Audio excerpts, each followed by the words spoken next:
the sound above the ceiling. It was in the late autumn of 1094, when the fog lay thick upon London like a suffocating veil, that I found myself once more drawn into a case so singular, so perplexing in its details, that even now, with the comfort of years between myself and those events, I cannot recount it without a certain unease of spirit. The reader will perhaps recall that my friend Mr. Sherlock Holmes, though often engaged in matters of grave national import, took an equal delight in those curious domestic mysteries which, by their very strangeness, presented problems of the most delicate intellectual fibre.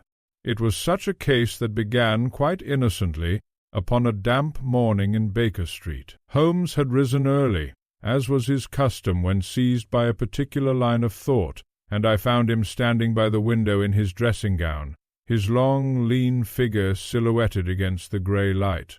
A violin rested beneath his chin, and from it issued a low, wandering melody, one of those improvisations of his which seemed less like music than the audible tracing of a mind at work.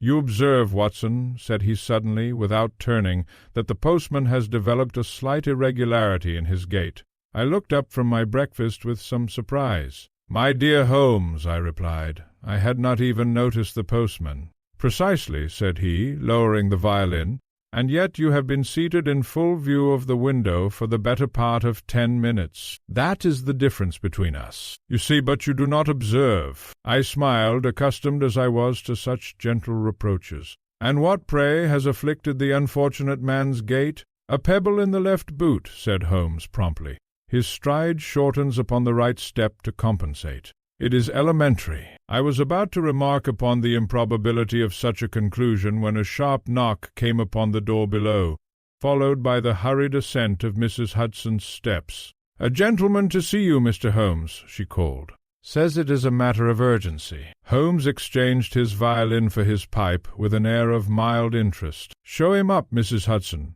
Moments later our visitor was ushered into the room. He was a man of perhaps 45 years, thin to the point of gauntness, with a pale, anxious face and eyes that darted about the room as though in search of something unseen. His attire, though respectable, bore the marks of neglect, his coat unbrushed, his cravat loosely tied. "Mr. Sherlock Holmes?" he asked, his voice trembling slightly. "I am he," said Holmes, motioning him to a chair. "Pray be seated. You appear to be in some distress." "My name is Nathaniel Crowther," said the man, sinking heavily into the offered seat, "and I fear, sir, that I am either the victim of some most diabolical design, or else I am losing my reason entirely." Holmes leaned forward, his keen eyes fixed upon the man's face. "In either case," said he, "you have come to the right place. Dr. Watson, if you please." I moved closer, notebook in hand, sensing already that this was a matter worthy of careful record. "It is my house, Mr. Holmes," began Crowther, wringing his hands. "My house in Camden Old Place, inherited from my late uncle. I have resided there these past 6 months without incident, until last week." He paused, swallowing hard. "Go on," said Holmes gently. "It began with the footsteps," Crowther whispered. "Footsteps?" I repeated. "Yes, above my head, in the attic. At first I thought it some trick of the house settling, or perhaps vermin. But these were no random noises, sir. They were deliberate, measured, as though someone were pacing to and fro." Holmes's eyes narrowed slightly. "At what hour did you first hear these sounds?" "Shortly after midnight, and every night since, always at the same hour. Always the same pattern, slow, steady steps, back and forth, back and forth. And you have investigated the attic, I presume?" Crowther gave a shudder. "I have, sir. On the second night. I armed myself with a candle and went up. The door was locked, just as I had left it. I unlocked it. There was no one there. No sign of intrusion. No disturbance whatsoever. And yet the footsteps continued?" "Yes," he cried. "Even as I stood there, Mr. Holmes. I could hear them behind me, it seemed, or perhaps above me still. I cannot say. It was as though the very air itself had taken to walking." Holmes rose from his chair and began to pace the room, his hands clasped behind his back. "Curious," he murmured. Most curious. There's more, said Crowther, his voice dropping to a hoarse whisper. On the fourth night I heard something else. Holmes stopped. What was that? A dragging sound, as though something heavy were being pulled across the floor. I felt a chill run down my spine. And last night, Crowther continued, I found this. From his pocket he produced a small object wrapped in cloth. With trembling fingers he unfolded it to reveal a single tarnished key. I discovered it upon my bedside table this morning. I had never seen it before. Holmes took the key and examined it closely, turning it over in the light. A curious item, said he. Old but not ancient. Brass, with a distinct wear pattern. It has been much used. I swear to you, Mr. Holmes, said Crowther, I did not place it there. And my servants, well, they are as frightened as I am. 2 have already left. Holmes handed the key to me, and I noted its peculiar shape. The bowl was oval, the shaft slightly longer than usual, and the teeth cut in an irregular fashion. You have not, I trust, mentioned these occurrences to the police? Holmes asked. I did, sir. An inspector came, looked about the attic, questioned the servants, and declared it all nonsense. Said it was rats in the walls. Holmes gave a faint smile. Rats, Watson, with a taste for midnight promenades and the courtesy to leave keys upon bedside tables. Hardly likely, I agreed. Holmes turned back to our client. Mr. Crowther, I should like to visit your house this very evening, if that is agreeable. Most agreeable, sir, he exclaimed. I beg you to come. I dare not spend another night there alone. We shall accompany you. In the meantime, I would ask that you touch nothing further in the attic, and that you keep this key upon your person. Crowther nodded eagerly. I shall do exactly as you say. When he had departed, Holmes remained standing in silence for several moments, his gaze fixed upon the key which I still held. Well, Holmes, said I at last, what do you make of it? He took the key from my hand and slipped it into his pocket. My dear Watson, said he, we are presented with a most delightful problem. Delightful? I echoed. Indeed. Consider the elements: a locked attic, unexplained footsteps, an object placed within a secured room, and a witness whose fear appears genuine. It is a puzzle composed of contradictions, and it is in the resolution of contradictions that truth is most often found. But surely, I ventured, there must be some natural explanation. Holmes smiled faintly. There is always an explanation, Watson. The question is whether it is natural or merely appears so. He moved to the window once more, gazing out into the fog. Prepare yourself, said he.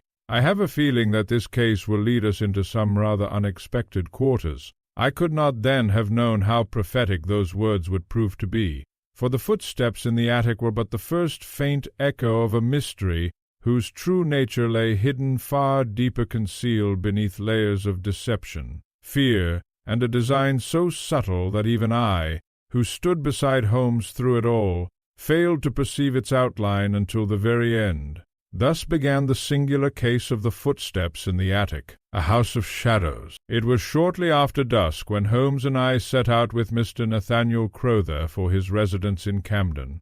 The fog, which had lingered stubbornly throughout the day, had thickened into a dense, yellow-grey shroud that clung to the streets and muffled the sounds of the city. The gas lamps glowed dimly through the haze, like distant stars struggling against a heavy sky. Our hansom cab rattled along the uneven road, its wheels splashing through the dampness that coated the stones. Crowther sat opposite us, his hands clasped tightly upon his knees, his anxious eyes fixed upon the floor. You say, Mr. Crowther, Holmes began in a calm, measured tone, that your uncle was the previous occupant of the house? Yes, sir. My uncle Elias Crowther, a most peculiar man, though not unkind. He lived there alone for nearly 30 years, and during that time did he ever report anything of a similar nature?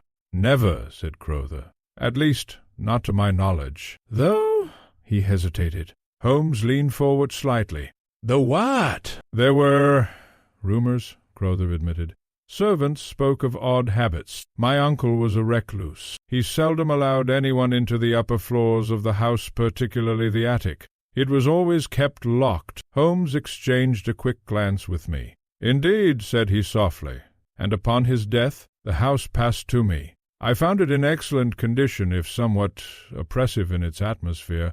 "Oppressive," Holmes repeated. "An interesting choice of word." Crowther gave a weak smile. "You will understand, Mr. Holmes, when you see it." At length the cab drew to a halt before a tall, narrow house set back slightly from the street. Its façade, though once handsome, had fallen into a state of neglect. The windows were dark, and the ivy that crept along the walls seemed to clutch at the structure like skeletal fingers. "This is the place," said Crowther, his voice barely above a whisper. We alighted, and he led us to the door, producing a key with trembling hands. The lock clicked loudly in the stillness, and the door creaked open to reveal a dimly lit hallway. A single lamp burned within, casting long shadows upon the walls. "After you," said Holmes. We entered, and Crowther closed the door behind us with evident relief, as though the act of shutting out the fog offered some small measure of protection. The interior of the house was as Crowther had described, well appointed, yet bearing an indefinable air of desolation. The furniture was heavy and old-fashioned, the carpets thick but worn. There was a faint scent in the air, something dry and musty, like paper long untouched. "Your servants?" Holmes inquired. "I have only one remaining," said Crowther, "a housemaid, Mrs. Pritchard. She keeps to the lower floors after dark." As if summoned by the mention of her name, a thin, elderly woman appeared at the end of the hallway. She bobbed a curtsy, her face pale and drawn. "Evening, sir," she said. "You've brought the gentleman, I see." "Yes, Mrs. Pritchard," said Crowther. "These are Mr. Holmes and Dr. Watson. They have come to investigate." The woman's eyes flickered briefly toward the ceiling. "Then I wish you luck, sirs," she muttered. "You'll be needing it." Holmes regarded her keenly. "You have heard the sounds yourself, I presume?" "Every night," she replied. "Same as the master says. Walking back and forth like someone what can't rest. And you have seen nothing?" "Not a thing," said she quickly. "And I don't mean to, neither." Holmes gave a slight nod. "Very good. You may retire, Mrs. Pritchard. We shall not trouble you further this evening." She seemed only too eager to withdraw. When she had gone, Holmes turned to Crowther. "I should like to examine the attic at once." Crowther hesitated. "Must we go now, Mr. Holmes?" "It is not yet midnight." "All the better," said Holmes. "We shall see it in its natural state before the phenomena begin." With evident reluctance, Crowther took up a candle and led us toward the staircase. The house creaked softly as we ascended, each step echoing in the oppressive silence. The upper floors were colder, the air thinner, as though the warmth of the lower rooms had never reached them. At the top of the final flight stood a narrow door, its surface darkened with age. "There," said Crowther. "The attic." Holmes stepped forward and examined the lock. "You keep this secured at all times?" "Yes, sir." "Since the first night?" Holmes held out his hand. "The key, if you please." Crowther produced it, and Holmes unlocked the door with a smooth motion. He paused for a moment, his hand upon the handle, as though listening. Then he opened it. The attic beyond was a long, low space, its sloping ceiling supported by heavy wooden beams. Dust lay thick upon the floor, undisturbed save for a narrow path leading inward. A single small window at the far end admitted a faint, ghostly light. Holmes entered at once, his movements swift and purposeful. I followed close behind, while Crowther lingered near the door. "Well, Watson," said Holmes, "what do you observe?" I glanced about. "Dust," I said. "Cobwebs. Old furniture, covered with sheets. Nothing out of the ordinary." "Nothing?" Holmes raised an eyebrow. I looked again, more carefully this time. It was then that I noticed the path. "The dust," I said slowly.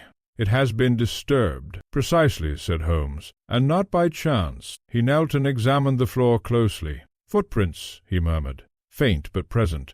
"And res?" Crowther gave a cry. You see, Mr. Holmes, someone has been here." Holmes did not reply. Instead, he moved further into the attic, his eyes scanning every inch of the space. "Curious," he said at last. "What is it?" I asked. Holmes pointed to the beams above. "Observe the cobwebs." I followed his gaze. In several places the webs were broken as though something had passed through them. "But there is nothing here," I said.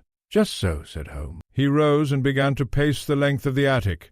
his steps slow and deliberate mirroring, I could not help but notice the very pattern described by Crowther. Back and forth, back and forth. "Holmes," I said, lowering my voice, "surely you do not suggest—" "Hush, Watson." He stopped suddenly, his head tilted slightly to one side. "Do you hear that?" We stood in silence. At first there was nothing. A sound, soft, measured, a single step, then another. Crowther clutched my arm. "It has begun," he whispered. The footsteps came again, slow, deliberate, unmistakable. And yet they did not come from the floor. They came from above us. Holmes's eyes flashed with sudden intensity. "Extraordinary," he breathed. I felt my heart quicken as I looked upward toward the dark beams of the ceiling. "There is no space above," I said. "Nothing but the roof." "And yet," said Holmes quietly, "something walks there." The steps continued back and forth, echoing through the attic with a dreadful regularity. Holmes stood perfectly still, his entire being focused upon the sound. Then, without a word, he turned and strode toward the far end of the attic, where the small window cast its pale light. "Holmes!" I called. "What are you doing?" He did not answer. Instead, he raised his hand and touched the wall beside the window, pressing gently, then more firmly. There was a faint click, and in that instant the footsteps ceased. A silence fell, heavy and absolute. Holmes turned back to us, a strange expression upon his face, half triumph, half something far more serious. "My dear Watson," said he, "we have not been alone in this house." Crowther let out a strangled cry. Then there is someone here?" Holmes's gaze drifted once more to the ceiling. "Oh, yes," said he softly, "there is someone here." And as I stood there in that dim and silent attic, I could not shake the dreadful sensation that unseen eyes were watching us from somewhere just beyond our reach. The mark upon the beam. I have often observed that there are moments in the course of an investigation when the atmosphere itself seems to shift, when the vague unease of uncertainty hardens into something far more tangible. It was in that dim attic, beneath the oppressive silence that followed the cessation of those dreadful footsteps, that I felt such a change come over us. Mr. Sherlock Holmes, however, appeared not in the least discomposed. On the contrary, there was a brightness in his eyes, a keen and almost eager intensity which I had come to recognize as the surest sign that his mind had seized upon some promising thread. "You will kindly remain where you are, Mr. Crowther," said he quietly, "and you also, Watson, if you please. There are occasions when movement obscures more than it reveals." With that he turned once more toward the far wall, where he had pressed upon some hidden mechanism. His long fingers moved delicately along the woodwork, tracing the seams and edges with the utmost care. "You noticed the click, Watson?" he asked. "I did," said I.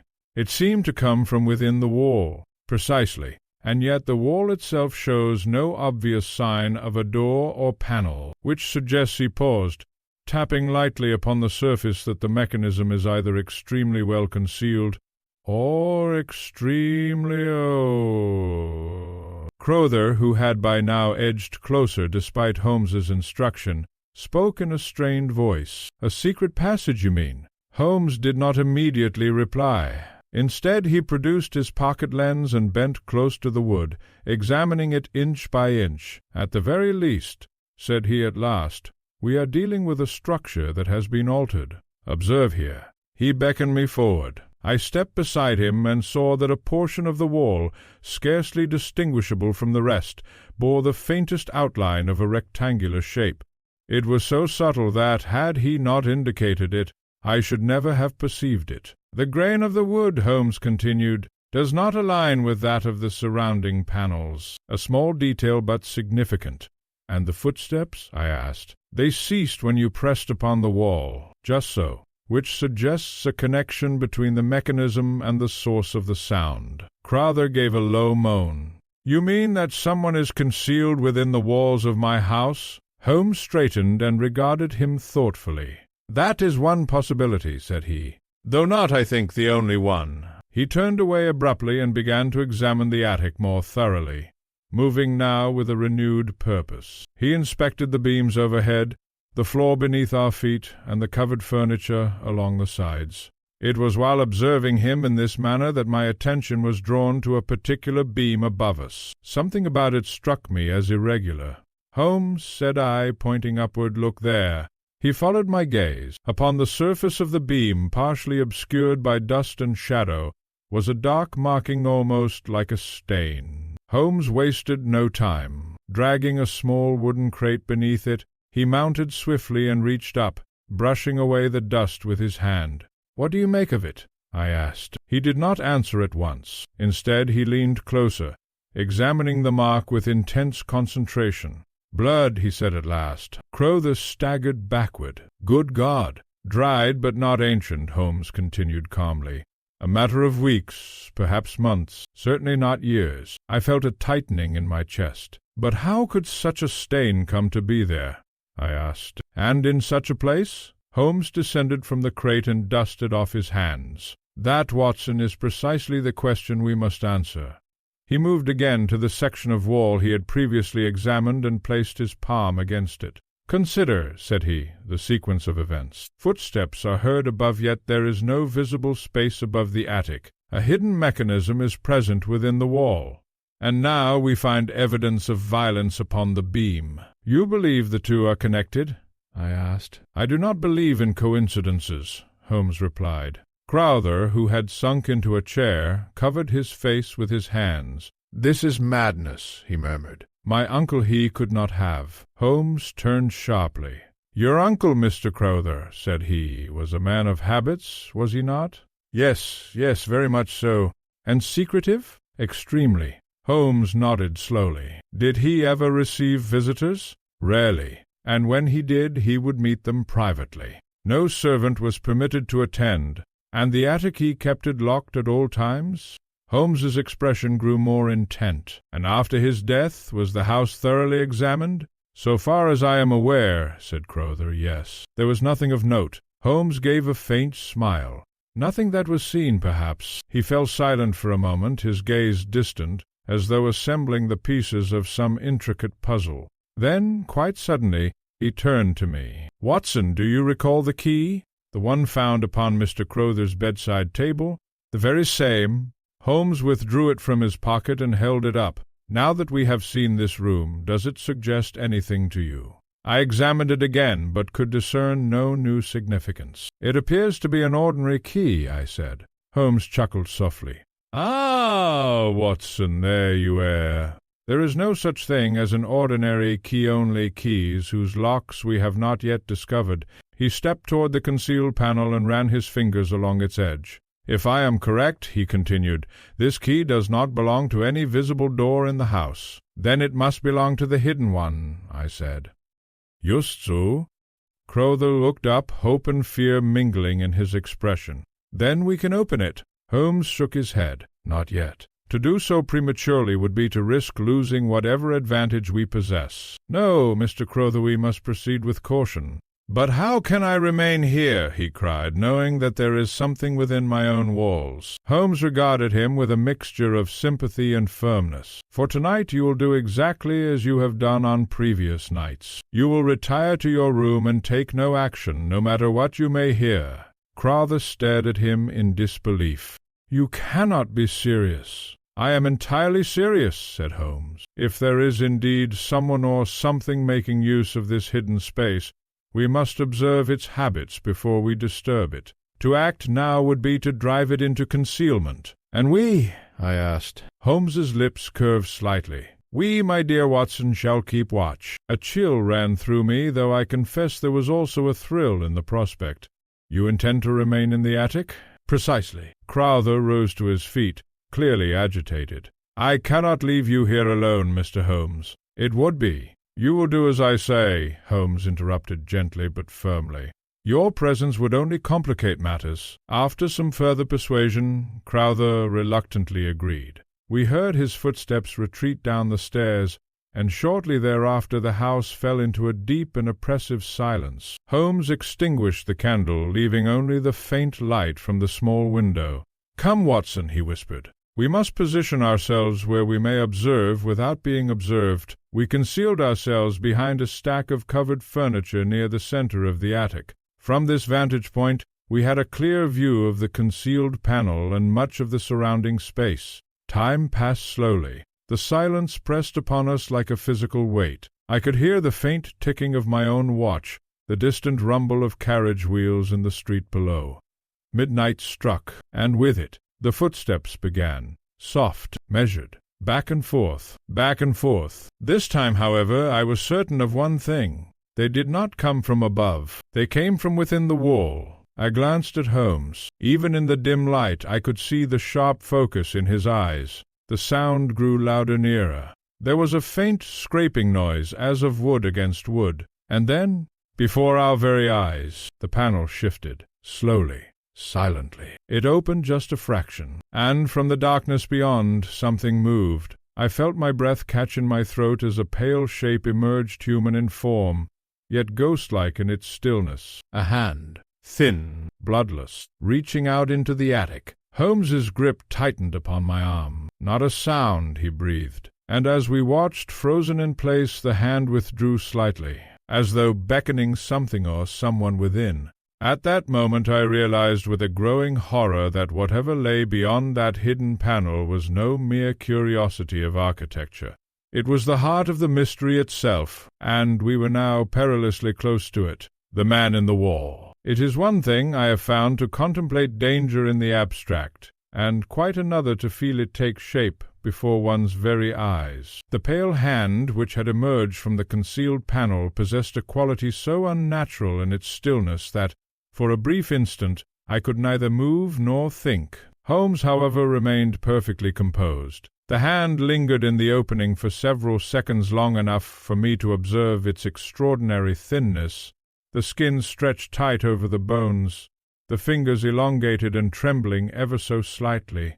Then, with a slow and deliberate motion, it withdrew into the darkness beyond. The panel shifted again, closed. The attic was once more as we had found it, silent, undisturbed, and yet forever altered in my perception. I turned to Holmes, my heart beating violently within my chest. "Holmes," I whispered, "did we truly see?" "A man," he replied softly. "Most certainly a man, but concealed within the wall. How is such a thing possible?" Holmes raised a finger to his lips. "Patience, Watson. We have observed, but we have not yet understood." The footsteps resumed almost immediately, muffled now, as though heard through a barrier. They moved again in that same measured pattern, back and forth, their rhythm curiously methodical. Holmes leaned closer to my ear. "You perceive, Watson, that the sound originates not from above, but from within the cavity behind the panel." "Yes," I murmured, "though it gives the illusion of being overhead." "An illusion carefully designed," said Holmes. "Acoustic deception. The resonance of the beams carries the sound upward." I could not help but marvel, even in that tense moment, at the precision of his reasoning. "And the hand?" I asked. "A signal," Holmes replied, "or perhaps a habit. Either way, it suggests that our hidden occupant is not merely pacing at random, but acting with intention." We remained concealed for some time longer, observing in silence. The footsteps continued for perhaps a quarter of an hour, then gradually ceased. No further movement came from the panel. At last Holmes rose. "That will suffice for tonight," said he. "We have learned enough to proceed." "Enough?" I exclaimed softly. "Holmes, there is a man living within the walls of this house." "Precisely," said he, with a faint smile. "And now we must determine who he is, how he came to be there, and most importantly why he chooses to reveal himself in such a singular manner." We relit the candle, and Holmes approached the panel once more. This time, however, he did not attempt to open it. Instead, he examined its edges with renewed interest. "You will observe," said he, "that the movement of the panel was exceedingly smooth. This is no crude contrivance, but a mechanism of some sophistication." "Constructed by your client's uncle?" I suggested. "Almost certainly," said Holmes. "The question is, what purpose did he intend it to serve?" I glanced again at the beam above, where the dark stain still marked the wood. "And the blood?" I asked. Holmes's expression grew more serious. "That, Watson, introduces an element of violence into the affair, one which cannot be ignored." We descended from the attic shortly thereafter, and found Mr. Crowther waiting anxiously in the hallway below. He sprang to his feet as we entered. "Well," he cried, "what have you discovered?" Holmes regarded him steadily. "Mr. Crowther," said he, "I must ask you to remain calm. What I am about to tell you may cause you some alarm." Crowther's face went ashen. "Go on, sir." "There is, beyond any doubt," Holmes continued, "a concealed chamber within the structure of your house, and within that chamber there is at present a living occupant." Crowther staggered, clutching at the back of a chair for support. "A man in my walls." "Yes," said Holmes. "We have seen evidence of him." "Seen him?" Crowther whispered. "A portion of him," Holmes corrected. "Enough to confirm his existence." Crowther sank into the chair, his hands shaking violently. "This is monstrous," he said. "How could such a thing occur without my knowledge?" Holmes seated himself opposite him. "That is precisely what we must determine. Tell me, Mr. Crowther, after your uncle's death, were there any disputes regarding his estate?" Crowther looked up, startled. "Disputes?" "No, none of consequence." "There were a few distant relations who made inquiries, but nothing came of it. No one who might have reason to conceal themselves within the house." "Certainly not." Holmes nodded thoughtfully. "And your uncle, was he in good health prior to his death?" "So far as I know, yes. His passing was—" "In what manner?" "A fall," said Crowther. "He was found at the foot of the stairs. The doctor said it was an accident." Holmes's eyes flickered. "Indeed." There was a pause. "Holmes," I said quietly, "you do not believe it was an accident?" "My dear Watson," he replied, "I believe nothing yet. But I observe that we have before us a hidden chamber, evidence of blood, and a man concealed within the walls of a house whose former owner died suddenly under circumstances which may bear further examination." Crowther gave a low groan. "You mean to say that my uncle may have been—" "I mean to say nothing of the sort at present," Holmes interrupted gently. "But I should very much like to learn more about his final days." He rose. "For tonight, Mr. Crowther, I advise you to secure your room and remain within it. We shall return to Baker Street and make certain inquiries." "You're leaving?" Crowther exclaimed. "But what of the man in the wall?" Holmes took up his hat. "He has remained undiscovered thus far. He will not abandon his position lightly. Indeed, his eyes gleamed faintly. I suspect he has as much interest in us as we have in him." With that we took our leave. The journey back to Baker Street was made in near silence. Holmes sat with his chin upon his chest, his fingers steepled together, lost in thought. I did not disturb him, for I knew that his mind was engaged in weaving together the threads of the mystery. At last, as we entered our rooms, he spoke. "Watson," said he, "what is your impression of Mr. Crowther?" "He appears sincere," I replied, "genuinely frightened and ignorant of whatever is occurring within his house." "Just so," said Holmes. "And yet—" "And yet?" I prompted. Holmes removed his coat and hung it carefully. "And yet sincerity does not preclude ignorance of one's own involvement." I stared at him. "You cannot mean that he is connected to this affair?" Holmes smiled faintly. "I mean only that we must consider every possibility, no matter how unlikely it may seem." He moved to the mantel and took up the curious key, turning it thoughtfully in his fingers. "This object, Watson, was placed upon his bedside table deliberately. Not hidden, not lost-placed." "A message?" I suggested. "Precisely. But from whom and to what end?" He set the key down and turned toward me.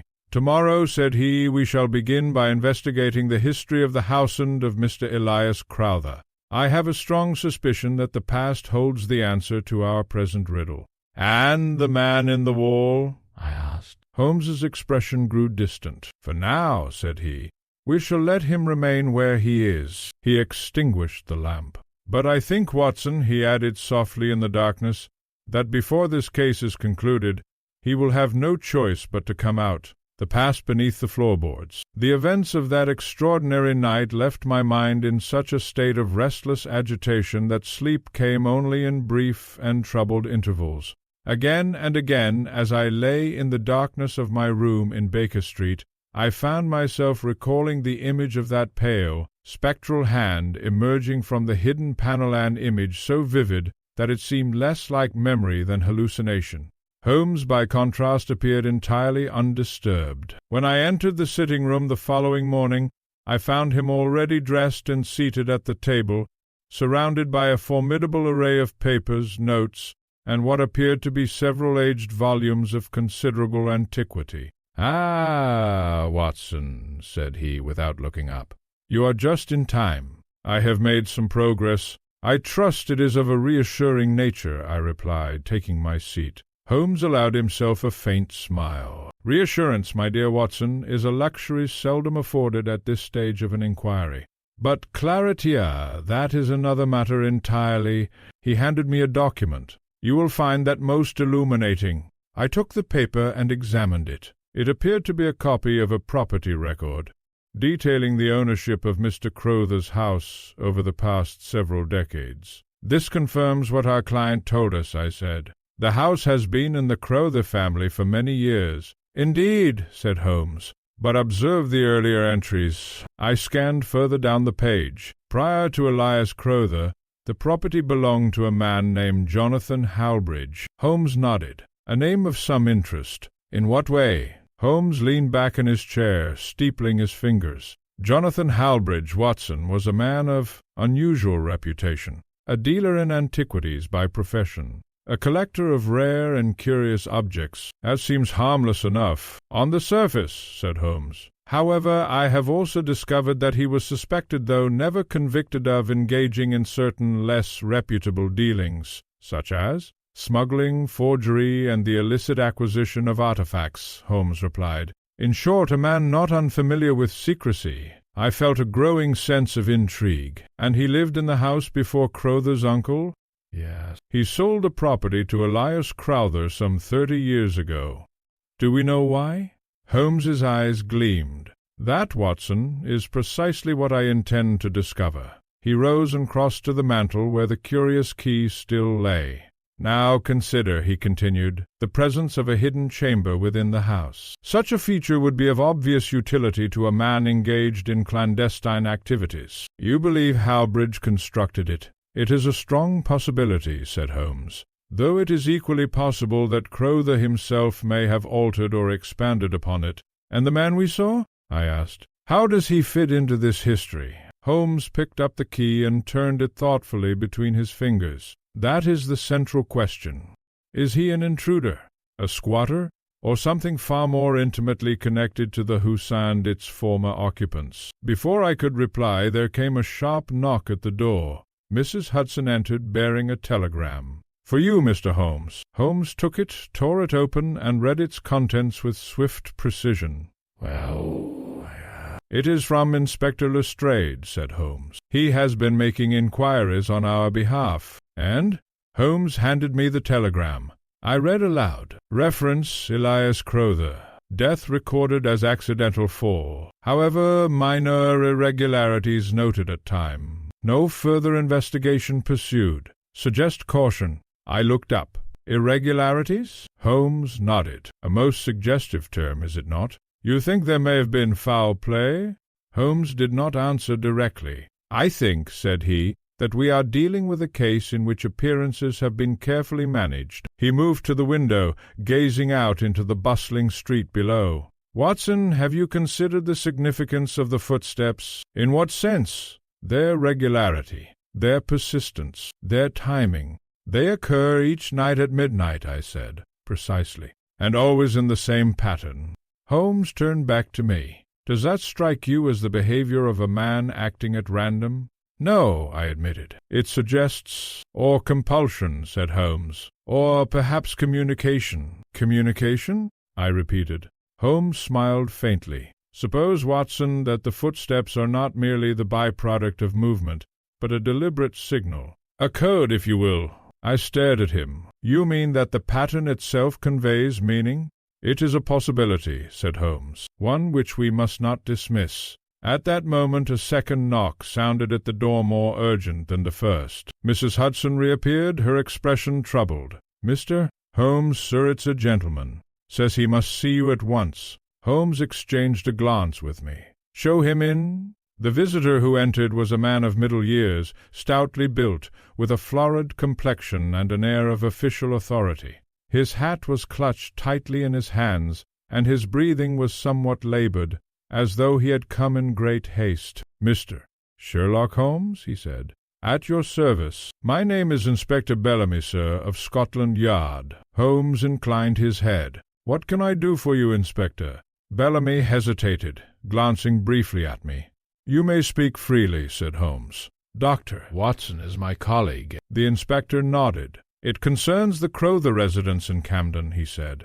"We received a report this morning from one of the neighbors." Holmes's expression sharpened. "Go on." "There was a disturbance in the night, a cry loud enough to wake several houses. When officers arrived they found the place locked. No answer at the door. A cold sensation settled over me." "Mr. Crowther?" I said. Bellamy spread his hands. "When we forced entry there was no sign of him." "No sign?" Holmes repeated. "None whatsoever. His room was empty. No indication of struggle. No sign of departure. It is as though he vanished into thin air." Holmes's eyes flashed. "And the attic?" "We did not examine it," said Bellamy. "The constables found nothing amiss below, and assumed the gentleman had left of his own accord." Holmes seized his coat. "Come, Watson," said he sharply. "There is no time to lose." As we hurried from Baker Street and into the fog-laden streets beyond, I felt a deep and growing certainty that the mystery had taken a far darker turn. For the man in the wall was no longer merely a hidden presence. He had acted, and Mr. Nathaniel Crowther had paid the price. What awaited us at that silent house I could not then imagine, but I feared that we were about to uncover something far more sinister than even Holmes had anticipated. The empty room. The urgency with which Holmes moved that morning admitted of no delay, and within a remarkably short time we found ourselves once more before the grim facade of Mr. Crowther's residence in Camden. The fog had not lifted. Indeed, it seemed even denser than on the previous evening, coiling about the house as though determined to conceal whatever secrets lay within.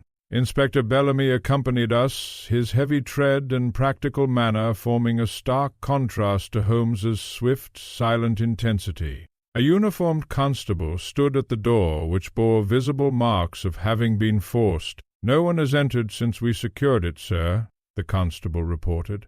"Excellent," said Holmes. "We shall disturb nothing unnecessarily." We stepped inside. The house, which had already struck me as oppressive, now seemed positively suffocating. The silence was deeper, more absolute, as though the very walls held their breath. "Mr. Crowther's room?" Holmes asked. "This way," said Bellamy, leading us up the stairs. I could not help but notice, as we ascended, that there was no sign of Mrs. Pritchard. The absence of even that solitary servant lent the house a deserted, almost abandoned quality. "Where is the housemaid?" I inquired. Bellamy glanced back. "Gone, sir. Left early this morning, would not remain after what occurred." Holmes made no comment, but I saw his brow furrow slightly. We reached the bedchamber. The door stood ajar. Holmes paused upon the threshold, his keen gaze sweeping the interior before he entered. I followed close behind. At first glance the room appeared entirely ordinary. The bed was unmade, the covers thrown back as though hastily abandoned. A candle had burned nearly to its base upon the bedside table, its wax spilled over like frozen tears. But it was not these details that drew Holmes's attention. "Observe, Watson," he said quietly. I looked more closely. There were marks upon the floor, faint but unmistakable.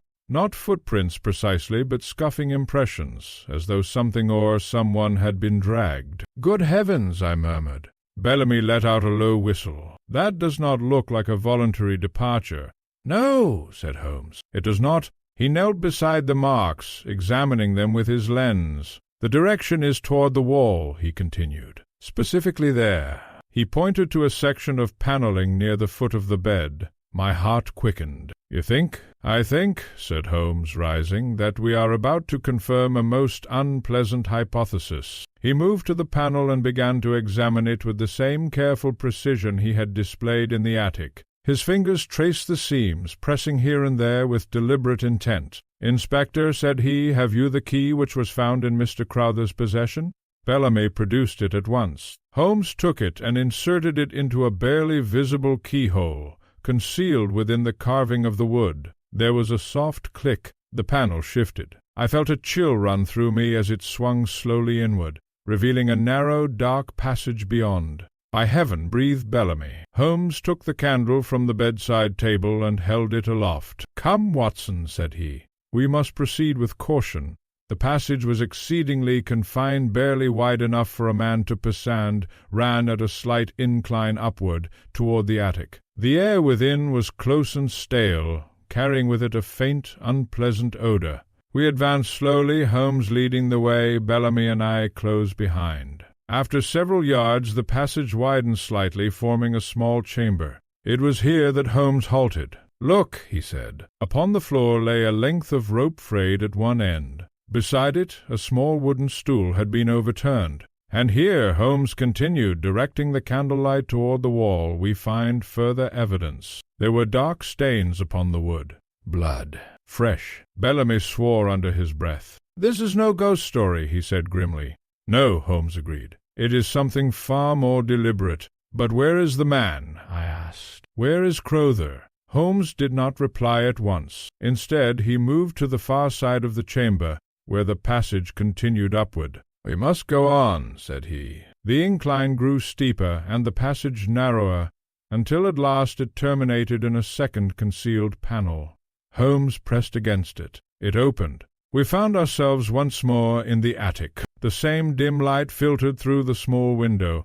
The same heavy beams loomed overhead. And yet there was something different. Holmes stepped forward, his eyes scanning the floor. "Watson," he said quietly, "do you observe?" I followed his gaze and felt my breath catch. There, upon the dusty floor, were fresh marks, clearer than before. Footprints, and beside them, a long irregular trail, as though something had been dragged across the room. Bellamy's face darkened. "They brought him up here," he said. Holmes nodded slowly. "It would appear so." We followed the trail to its end. It led directly to the concealed panel we had observed the previous night. Holmes examined it closely. "The mechanism has been recently used," he said. "Note the disturbance of the dust." He pressed upon the wall once more. The panel opened. Beyond lay the hidden space we had glimpsed before, a narrow cavity between the walls, scarcely more than a crawl space, yet extending further than I would have believed possible. Holmes raised the candle and peered within. For a moment he said nothing. Then, "Good God!" he murmured. "What is it?" I asked, stepping forward. Holmes moved aside. I looked, and there, in the confined darkness of that secret chamber, I saw the form of a man lying motionless upon the ground. It was Mr. Nathaniel Crowther. His face was pale, his eyes closed, his body unnaturally still. "Is he?" I began. Holmes knelt at once and placed his hand upon the man's chest. A tense silence followed. Then Holmes looked up. "He lives," said he. A wave of relief passed through me. "But only just. He has been rendered unconscious." "By whom?" Bellamy demanded. Holmes's gaze shifted deeper into the darkness of the chamber. "That," said he softly, "is the question." At that moment a faint sound reached my ears. A movement, subtle, from further within the hidden space. Holmes heard it too. He rose slowly, his expression sharpening. "We are not alone," he said. The candlelight flickered as a shape stirred in the shadows beyond Crowther's motionless form. For a brief, dreadful instant I saw it, a figure, crouched low, its outline barely discernible against the darkness. With a sudden, swift motion, it retreated deeper into the passage, vanishing from sight. Bellamy drew his revolver. "After him!" he cried. But Holmes raised a hand. "No." The inspector stared at him in astonishment. "No? The man is escaping." Holmes's eyes remained fixed upon the darkness. "On the contrary," said he quietly, "he is retreating exactly as I anticipated." I felt a shiver run through me. "You expected this?" Holmes turned to me, and there was something in his expression I had rarely seen before, a mixture of certainty and grim resolve. "Yes, Watson," said he, "and now at last the game has truly begun. The pattern of fear. If there is one quality in my friend Mr. Sherlock Holmes which has never ceased to astonish me, it is his extraordinary ability to remain composed at the very moment when action seems most imperative. That morning, in the suffocating confines of the hidden chamber, with the unconscious form of Mr. Crowther at our feet, and the shadowy figure of his assailant retreating into darkness, I confess that every instinct within me urged immediate pursuit. Inspector Bellamy, too, was visibly agitated. "We must follow him," he insisted, his revolver still raised. "The fellow cannot have gone far." Holmes, however, did not so much as glance in the direction of the fleeing figure. "No, Inspector," said he calmly. "To pursue him now would be to play precisely into his hands." "His hands?" Bellamy repeated incredulously. "The man has just assaulted our victim." And yet, Holmes replied, he did not finish what he began. That remark struck me at once. "You mean," I said, "he had the opportunity to kill Mr. Crowther and chose not to?" "Precisely, Watson." Holmes knelt once more beside Crowther and examined him more closely. "There is a contusion here," he said, indicating the side of the man's head. "A blow sufficient to render him insensible, but not fatal." Bellamy frowned. Perhaps he was interrupted. Holmes shook his head. "No. Had he intended murder, he would have ensured it. No, Inspector, this was not an act of final violence, but one of control." "Control?" I echoed. Holmes rose and turned toward the deeper recesses of the hidden passage. His eyes narrowed in thought. "Adversary," said he slowly, "is not merely hiding, he is orchestrating." There was something in his tone which caused a chill to settle over me. "What do you mean, Holmes?" "I mean, Watson, that every element of this case bears the mark of design. The footsteps, their regularity, the placement of the key, the calculated appearance of the handle are deliberate acts intended to produce a specific effect." "Fear," I said. Holmes inclined his head. "Exactly. Fear measured, sustained, and directed." Bellamy lowered his revolver slightly. "You are suggesting that this fellow has been deliberately terrorizing Mr. Crowther?" "I am suggesting," said Holmes, "that Mr. Crowther has been the subject of a most carefully constructed psychological assault. We lifted Crowther from the narrow chamber and carried him into the attic, where the air was at least marginally less oppressive. I administered what aid I could, and after some minutes he began to show signs of returning consciousness." Holmes, meanwhile, continued his examination of the surroundings. "Inspector," said he, "you will observe the arrangement of this space. The concealed passages connect the bedroom, the attic, and the intermediate chamber. It is a network one designed for movement without detection." Bellamy nodded. "A clever hiding place, I grant you. But to what end?" Holmes turned toward him. "To control the environment, to appear where one chooses, when one chooses, to create the illusion of omnipresence." I could not help but recall the dreadful sound of those footsteps seemingly from above, yet now revealed to have originated within the walls themselves. "It is ingenious," I said. "And dangerous," Holmes added. At that moment Crowther stirred. He opened his eyes slowly, his expression dazed and confused. "Mr. Crowther," I said gently, "you are safe. You have been attacked, but you are among friends." He blinked, attempting to focus. The attic," he murmured. "You are there now," I said. His gaze shifted to Holmes. "You saw him?" he whispered. "Tell me, did you see him?" Holmes stepped forward. "We saw a figure, yes, but not clearly enough to identify him." Crowther shuddered. "He is real, then? Not a dream?" "No dream," said Holmes. "Can you tell us what occurred?" Crowther closed his eyes as though summoning the memory. "I was in my room. I heard the footsteps, as always, but louder, closer." Then he paused, his breathing quickening. There was a sound behind the wall, a click like before. The panel opened. Holmes leaned in slightly. "And 10. "I saw him," Crowther whispered. "He was thin, pale, his eyes—" He shuddered violently. He did not speak. He only looked at me. And then he came forward. "Did he carry anything?" Holmes asked. "Yes." "Something in his hand." "The key?" I suggested. Crowther nodded weakly. "Yes." Holmes's expression sharpened. "And what did he do with it?" "He held it out to me," said Crowther, as though offering it. "I did not understand. I refused. I told him to leave, and then—" He touched his head.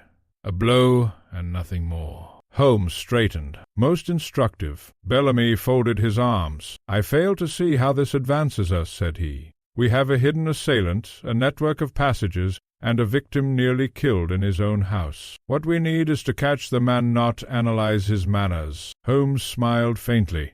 "On the contrary, Inspector, it is precisely his manners which will lead us to him." Bellamy looked unconvinced. Holmes turned to me. "Watson, what strikes you most about Mr. Crowther's account?" I considered for a moment. "The key," I said. "He offered it before attacking." "Exactly," said Holmes. "And what does that suggest?" "That the key is important," I replied. "That he wanted Crowther to take it, or to use it," Holmes corrected. I felt a sudden stir of understanding. "You mean and the key unlocks something within the house?" Holmes's eyes gleamed. "I am increasingly convinced of it." He drew the key from his pocket and held it up. "This object has been central to every stage of the affair. It was placed upon Mr. Crowther's bedside table. It was carried by the assailant, and it was offered deliberately before the attack." "But why?" I asked. Holmes lowered the key slowly. "Because, Watson, our adversary wishes something to be opened." A silence followed. "Opened?" Bellamy repeated. Holmes nodded. "And I believe that until it is opened, these disturbances will continue." Crowther struggled to sit up. "Then, for heaven's sake, Mr. Holmes, open it. Whatever it is, end this nightmare." Holmes regarded him thoughtfully. "My dear sir," said he, "I fully intend to do so." He turned toward the concealed panel, his expression now one of quiet determination. "But not yet." Bellamy let out an exasperated breath. "Not yet? What more do you require?" Holmes's gaze drifted once more toward the dark recesses of the hidden passage. "I require certainty," said he softly, "for we are no longer dealing merely with a hidden man or a secret chamber." He paused. "We are dealing with a mind, one that plans, that anticipates, and that manipulates." I felt a shiver run through me. "And until we understand that mind," Holmes continued, "we risk walking blindly into its design." He turned back to us, the faintest trace of a smile upon his lips. "But do not be concerned, Watson." "Why not?"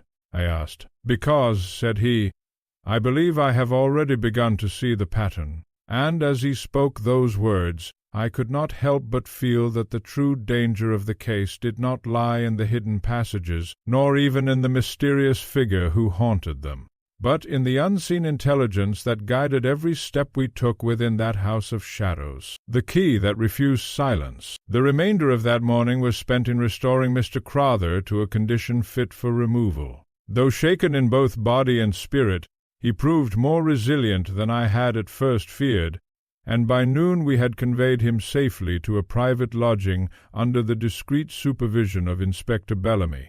Holmes, however, showed little inclination to linger over the comforts of recovery. "The man has served his purpose for now," said he, as we took our leave. "Our concern lies elsewhere." "And the house?" I asked. Holmes's eyes narrowed slightly. "The house, Watson, is no longer merely a setting, it is an instrument, and we must learn how it is played." We returned without delay to the Crowther residence. The constable remained stationed at the entrance, and under Holmes's instruction, no one had been permitted to enter or leave in our absence. "Good," said Holmes quietly. "Then whatever game is being conducted here, we have not yet lost our place upon the board." Once inside, Holmes wasted no time. He moved directly to the staircase, ascending with long, purposeful strides. "To the attic again?" I asked. "For the moment, yes," he replied, "but not to observe this time, to test." There was a marked difference in his manner. The contemplative stillness of the previous night had given way to a sharper, more decisive energy. It was as though the scattered fragments of the mystery had begun to align within his mind, forming the outline of a solution not yet fully revealed. When we reached the attic, Holmes at once crossed to the concealed panel and opened it. The narrow passage beyond lay, as before dark, silent and faintly oppressive. He turned to me. "Watson, I should like you to remain here." "Remain?" I said, somewhat taken aback. "And you?"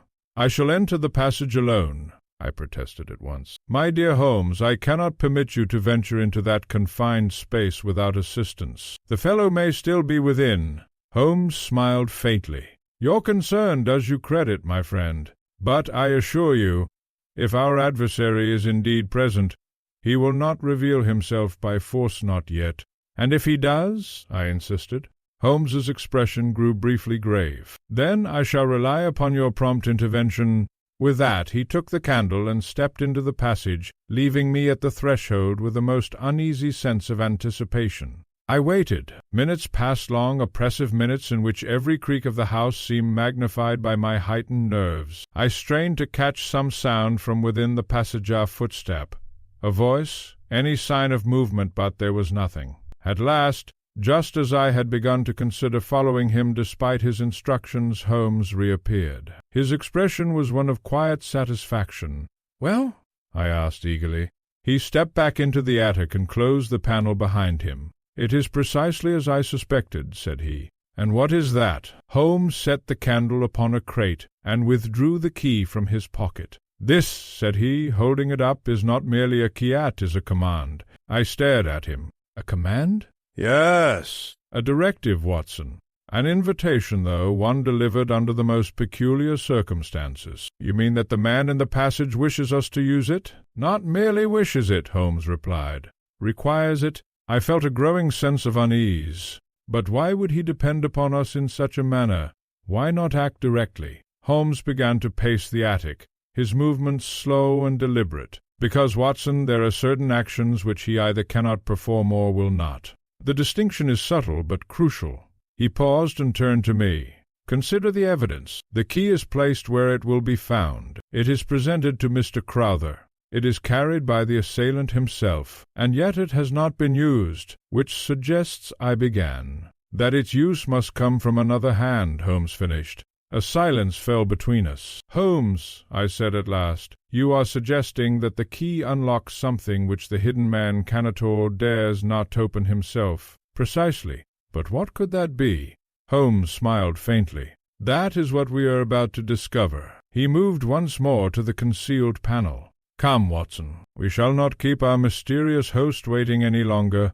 This time I followed him without hesitation. The passage, though no less confined than before, seemed somehow less oppressive in Holmes's presence. His certainty lent a strange confidence to my own steps, though I could not entirely suppress the unease that crept upon me as we advanced deeper into the narrow corridor. We reached the small chamber where we had earlier found the rope and the bloodstains. Holmes did not pause, but continued onward, ascending toward the attic end of the passage. At last he stopped. "Here," said he. He raised the candle, illuminating a section of the wall which I had not previously examined with any particular care. At first glance it appeared no different from the rest-plain wood, worn with age, but as I looked closer I saw it. A small, almost imperceptible indentation. "A keyhole," I said. "Indeed," Holmes replied. He inserted the key. For a moment nothing happened. A soft, resonant click echoed through the passage. I felt a sudden tightening in my chest. Holmes withdrew the key and stepped back. "Stand clear, Watson." There was a low, grinding sound, as of wood shifting against wood, followed by a faint rush of stale air. Before our eyes a section of the wall began to move, not outward, as with the panels we had already discovered, but inward, sliding aside with a slow and deliberate motion. Beyond it, a space, larger than the passage, darker, and filled with something I could not at once comprehend. Holmes raised the candle higher. The light spread across the hidden chamber and revealed its contents. I drew in a sharp breath, for the room was not empty. It was furnished. A narrow bed stood against one wall. A small table, upon which lay various objects, papers, a lantern, a drinking vessel, and upon the far side, a figure, seated, perfectly still, watching us. For a moment I could not move. The man's appearance was as strange as any I had ever beheld. He was exceedingly thin, almost emaciated, his face pale to the point of ghastliness. His hair hung in uneven strands about his temples, and his eyes shone with a peculiar intensity that I found deeply unsettling. He did not rise, he did not speak, he simply watched. Holmes, however, stepped forward with the utmost composure. "Good afternoon," said he calmly. "I believe we have been expecting one another." The man's lips moved. When he spoke, his voice was little more than a whisper, dry, strained, yet unmistakably deliberate. "You have come—" "At last!" Holmes inclined his head. You have taken considerable pains to ensure it." The man's gaze flickered briefly to the key in Holmes's hand. "You used it," he said. "I did." A faint, almost imperceptible smile touched the man's lips. "Then you are the one I sought." I felt a surge of astonishment. "Sought?" I repeated. The man turned his gaze toward me, though it seemed to pass through rather than rest upon me. "Too late for him," he murmured. Holmes's expression sharpened. "For whom?" he asked. The man's smile faded. "For the one who would not listen." A chill ran through me. "Mr. Crowther?" I said. The man did not reply. Holmes stepped closer. "You have gone to great lengths to draw our attention," said he. "Footsteps, signals, even an assault. Why?" The man's eyes burned with sudden intensity. "To reveal," he said. "What?" Holmes asked. The man's hand trembled slightly as he raised it, pointing, not at us but toward the beam above, where we had earlier seen the dark stain. "Truth," he whispered. The word hung in the air like a shadow. Holmes followed the direction of his gaze, then looked back at the man. "And what truth is that?" The man's lips parted as though to speak again, but before he could utter another word, a sound echoed through the passage behind us, a footstep. Holmes turned sharply. I did the same. From the darkness beyond the open panel, another presence approached, slow, deliberate, and as the figure stepped into the dim light of the passage, I felt a sudden, overwhelming sense that the mystery we had pursued thus far was but half revealed. For the man we had found was not alone, and the truth he spoke of was about to make itself known. The second presence, the sound of that approaching footstep, echoing through the narrow passage behind us, struck upon my nerves with a force far greater than any we had yet encountered. Until that moment the mystery had possessed a singular focus, a hidden man, a secret chamber, a calculated design. But now, with the unmistakable evidence of a second presence, the entire structure of the case seemed to shift beneath our feet. Holmes, who had stood between myself and the seated figure, turned slowly toward the passage, his posture erect, his expression composed but keenly alert.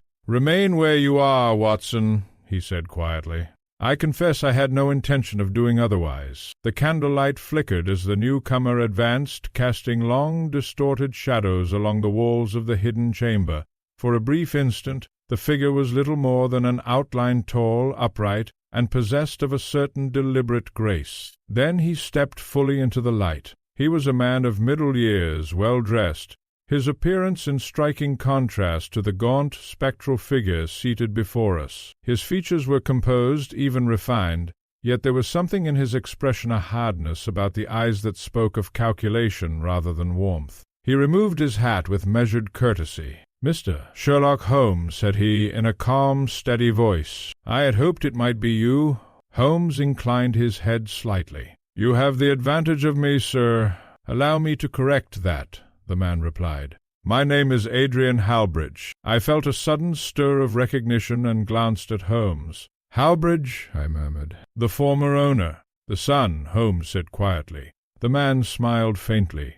"Just so. My father, Jonathan Halbridge, you have no doubt already encountered in your inquiries." Holmes's eyes remained fixed upon him. "I have made his acquaintance upon paper, at least." Adrian Halbridge stepped further into the chamber, his gaze flickering briefly toward the emaciated figure seated within. "I see you have found him," he said. Holmes did not reply at once. "Indeed," he said at last, "and I should be most interested to learn how you account for his presence." Halbridge's smile did not waver. "I might ask the same of you, Mr. Holmes. You have penetrated a most private domain." "A domain constructed, I think," Holmes returned, "for purposes not entirely lawful." Halbridge gave a soft chuckle. "My dear sir, you will find that the law is a flexible instrument, particularly where property is concerned." During this exchange, the seated man had remained utterly still, his eyes shifting slowly between Holmes and Halbridge, as though watching a contest whose outcome he alone understood. Holmes took a step forward. "You have come at a most opportune moment, Mr. Halbridge," said he. "Your associate here was on the verge of revealing something of considerable importance." Halbridge's gaze sharpened. Was he indeed? Holmes gestured slightly toward the man. He spoke of truth. A flicker barely perceptible passed across Hallbridge's face. Truth, he repeated. A dangerous word, Mr. Holmes, particularly when uttered by those whose minds have not borne the strain of time with equal resilience. You suggest he is mad? I said, unable to restrain myself. Hallbridge turned his gaze upon me, and I felt a distinct chill. I suggest, Doctor, that prolonged isolation has its effects. The seated man stirred slightly. No, he whispered. Not mad. Holmes raised a hand. Then let him speak, said he. We should all benefit from hearing his account. Hallbridge hesitated just for a fraction of a second. It was enough. Holmes saw it. I think, Holmes continued softly, that you would prefer he did not. The tension in the chamber tightened perceptibly. Hallbridge's expression grew colder. You presume much, Mr. Holmes. I observe, Holmes replied. There was a long pause. Then, quite unexpectedly, Hallbridge sighed. Very well, said he. If you insist upon hearing it, you shall. He turned toward the seated man. Go on, he said quietly. Tell them your story. The man's lips trembled. His eyes lifted toward Holmes. He knows, he whispered. Holmes leaned closer. Tell us what you know. The man swallowed, as though the effort of speech cost him dearly. The house, the chamber, built for hiding, for keeping things unseen. Holmes nodded. By your father? He asked, glancing at Hallbridge. The seated man shook his head weakly. No. Holmes's eyes narrowed slightly. Go on. The man's voice grew steadier, though still faint. Crowther. Elias Crowther. He found it, learned of it, used it. For what purpose? Holmes asked. The man's gaze flickered toward the beam above. Something was taken. My heart quickened. Taken? I repeated. Yes. A thing, of value, hidden, kept secret. Holmes's expression sharpened. And the blood? He asked quietly. Upon the beam? The man closed his eyes. A struggle, a fall, an accident? Holmes pressed. The man's eyes opened again, and there was a sudden clarity in them that had not been there before. No, he said.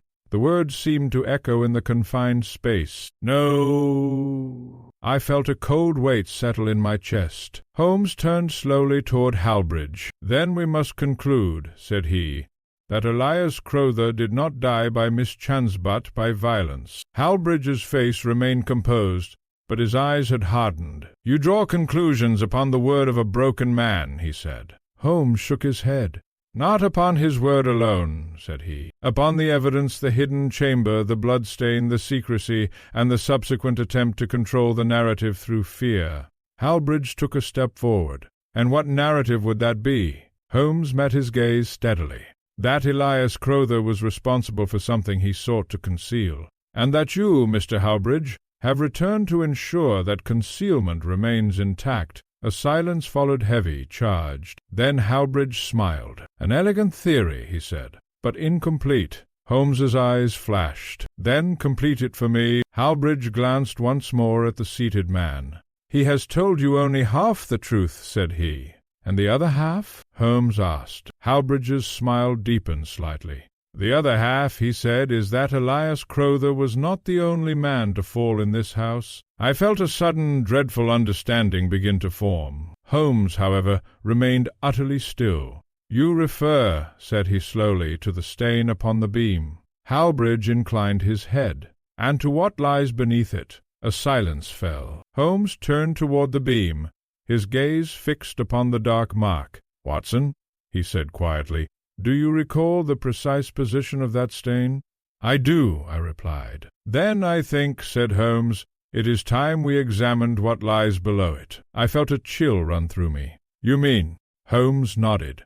He turned back to Hallbridge. If there is indeed more to this matter, Mr. Hallbridge, said he, we shall uncover it here and now.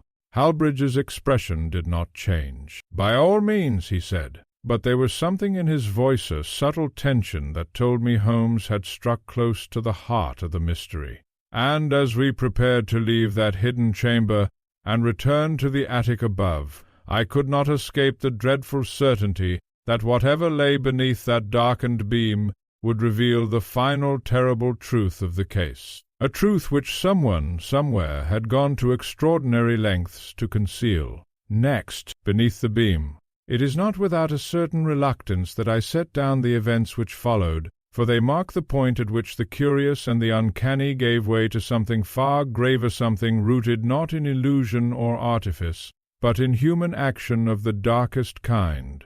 Holmes wasted no time. With a brief motion of his hand, he indicated that we should return to the attic. I cast one last glance toward the emaciated man in the hidden chamber, his hollow eyes fixed upon us with an intensity that bordered upon desperation, before following Holmes into the narrow passage. Behind us I could hear the measured tread of Adrian Halbridge. He did not hurry. He did not attempt to flee. Indeed, there was about him a curious composure, as though he had already resolved upon the course of events, and saw no reason to deviate from it. We emerged into the attic. The dim light filtered once more through the small window, casting its pale illumination upon the heavy beams above. The dark stain we had observed earlier stood out now with dreadful clarity. Holmes moved directly beneath it. "Here," said he. Inspector Bellamy, who had remained below but had now joined us upon hearing our voices, looked from one to the other with growing impatience. "Well, Mr. Holmes," he said, "what is it you expect to find?" Holmes did not immediately reply. Instead, he knelt and began to examine the floor beneath the beam. "You will observe," he said at last, "that this section of the flooring differs very slightly from the rest." I crouched beside him. At first I saw nothing. Then, as my eyes adjusted, I perceived a faint irregularity in the alignment of the boards, a subtle variation in the grain. "A trapdoor?" I suggested. Holmes's lips curved faintly. "Something of the sort." Bellamy stepped forward. "Then let us open it without further delay." Holmes rose. "With care, Inspector. If I am correct, what lies beneath may be of considerable importance." Together we set to work. The boards, though fitted with admirable precision, yielded at last under Holmes's guidance. With a soft creak, a section of the floor lifted, revealing a dark cavity below. A foul, stale odor rose at once to meet us. Bellamy recoiled slightly.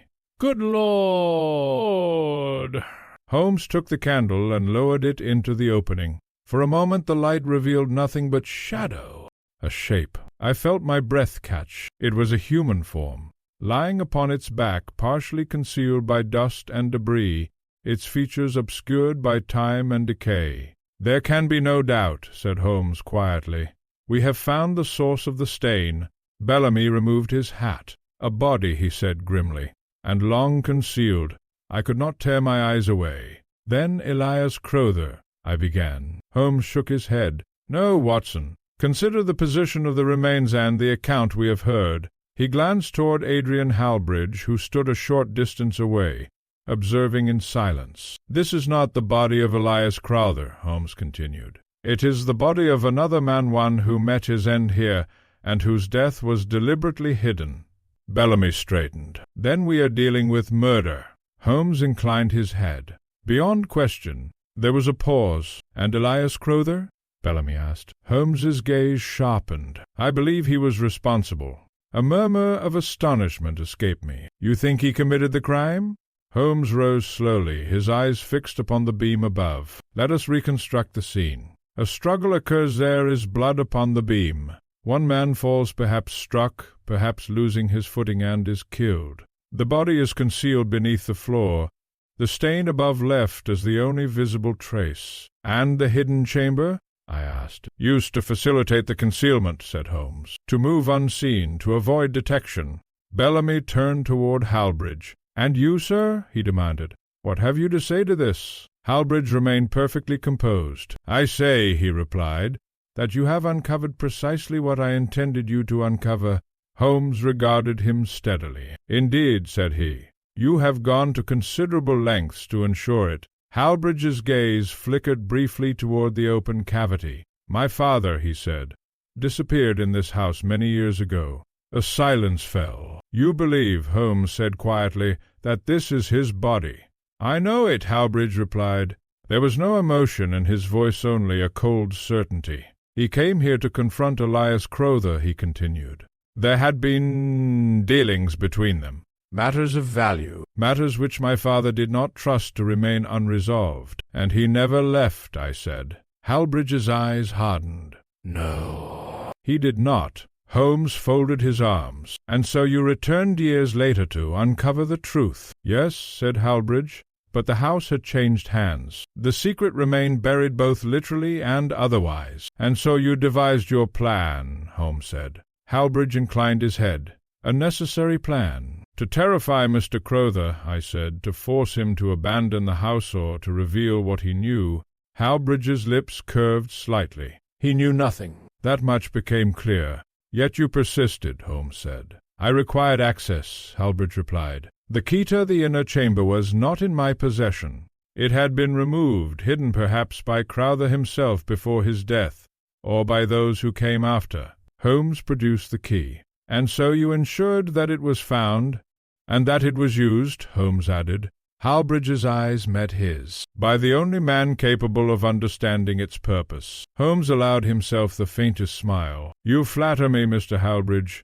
"I recognize ability when I see it," Hallbridge replied. Bellamy stepped forward, his patience clearly exhausted. "This is all very well," he said, "but you have admitted to assaulting Mr. Crowther and to conducting a campaign of intimidation. That alone is sufficient to—" "To what?" Hallbridge interrupted calmly. "Arrest me? On what charge? I have harmed no one beyond a blow intended to incapacitate. I have merely revealed a crime long concealed." Holmes raised a hand. "Inspector," said he, "Mr. Hallbridge is correct in one respect. His actions, while highly irregular, have served to expose a far greater offense." Bellamy frowned. "You cannot be serious." Holmes's expression grew thoughtful. "The law, Inspector, must deal with facts. And the fact is that a murder has been uncovered, one committed many years ago. And he is responsible for nothing?" Bellamy demanded. Holmes turned to Hallbridge. "That remains to be seen." There was a brief silence. Then Holmes spoke again, his voice quieter now.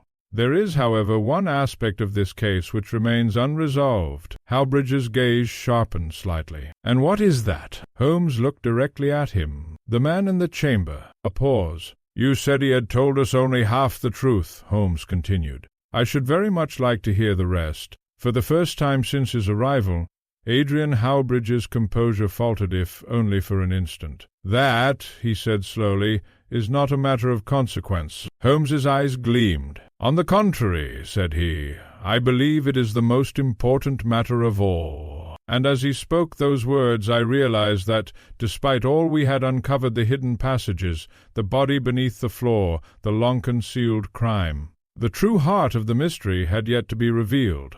Next, the man who remembered. Holmes's words hung in the air with a weight that none of us could ignore. The most important matter of all. Adrian Hallbridge stood still for a moment, his gaze steady, though something behind it had shifted subtly but unmistakably.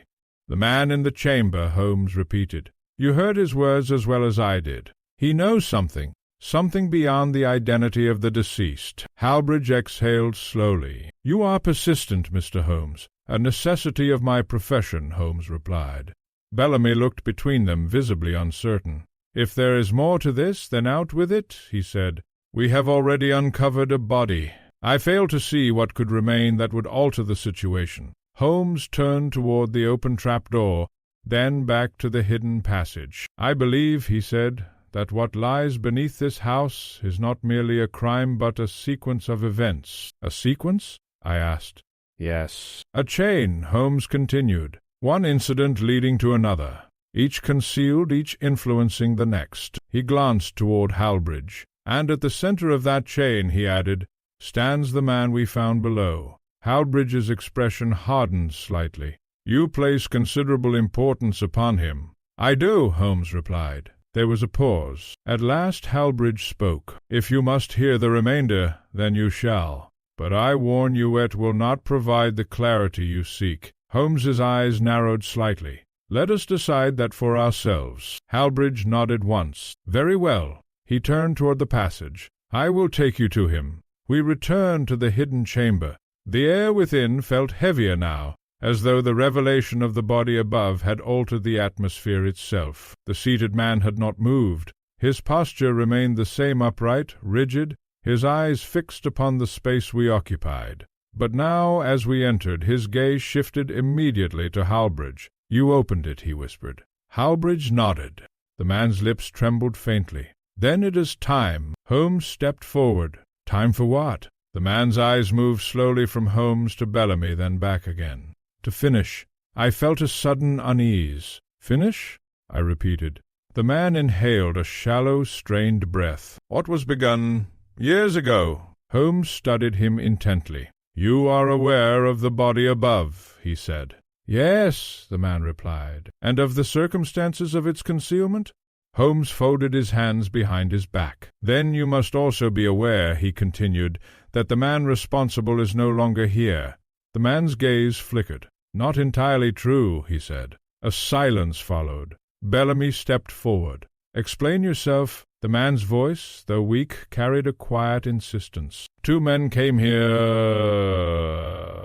at night." Holmes nodded slightly. "Crowther and your father?" The man's eyes closed briefly.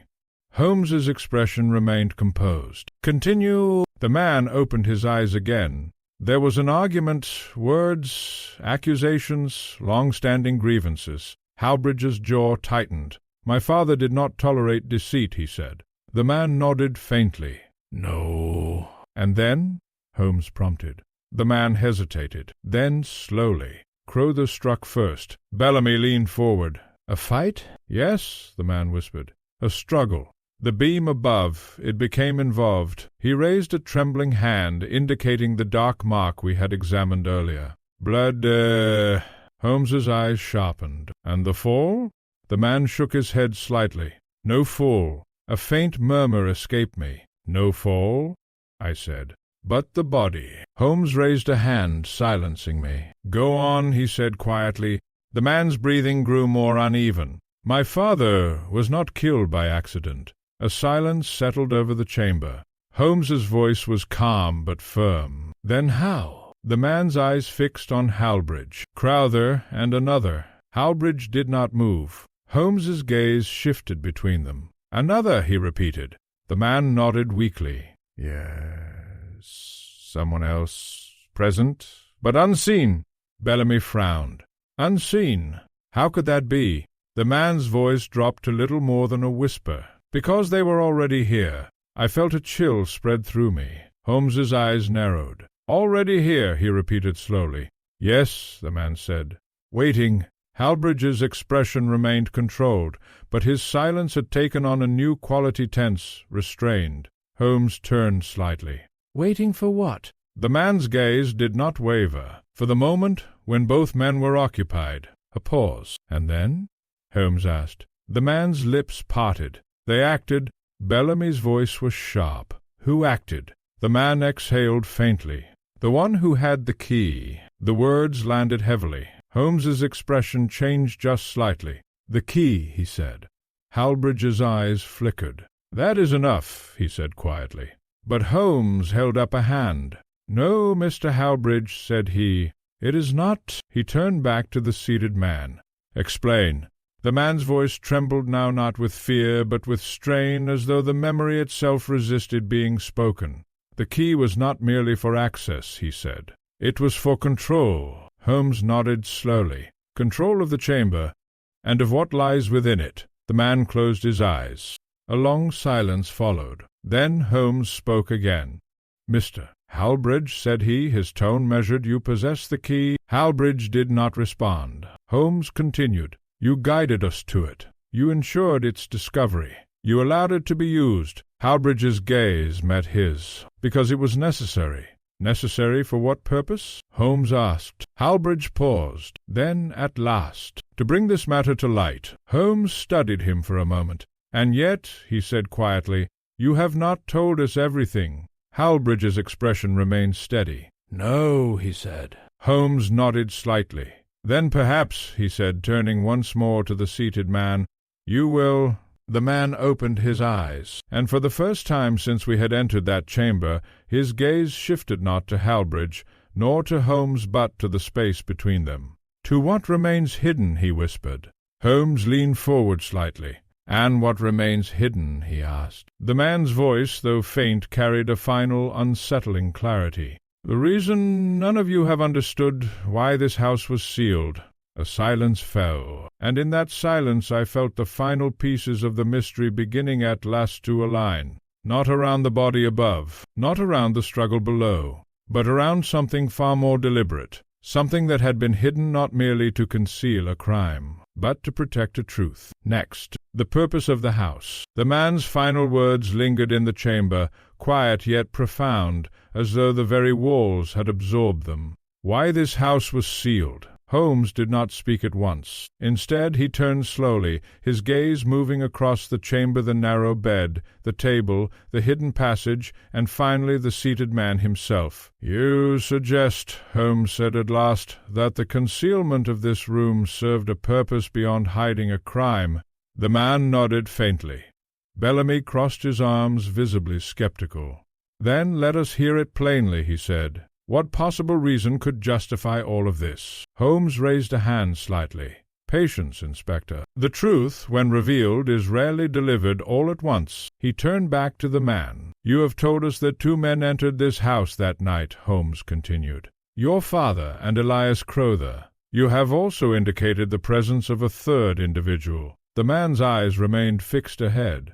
"And this 3rd individual," Holmes said quietly, "had both knowledge of the chamber and possession of the key." A faint nod. Then Holmes concluded, "It follows that the chamber itself was not merely discovered, it was already known to at least one party involved." Howbridge's voice broke the silence. "My father knew of it." The man's gaze shifted briefly toward him. "Yes," he said. Holmes regarded Howbridge carefully. "And yet, Mr. Howbridge, you did not." "No," Howbridge admitted. "Not until later." Holmes paced slowly within the chamber, his footsteps measured. "Then we must consider the origin of that knowledge," he said. "How such a place came to exist and why it was preserved." He stopped near the wall, placing his hand lightly against the wood. "This chamber is not a recent construction. Its design, its materials, even its concealment within the structure of the house, these suggest intention from the outset." He turned. "Watson, do you recall the manner in which the panels aligned?" "Yes," I replied. "They appeared older than the surrounding structure."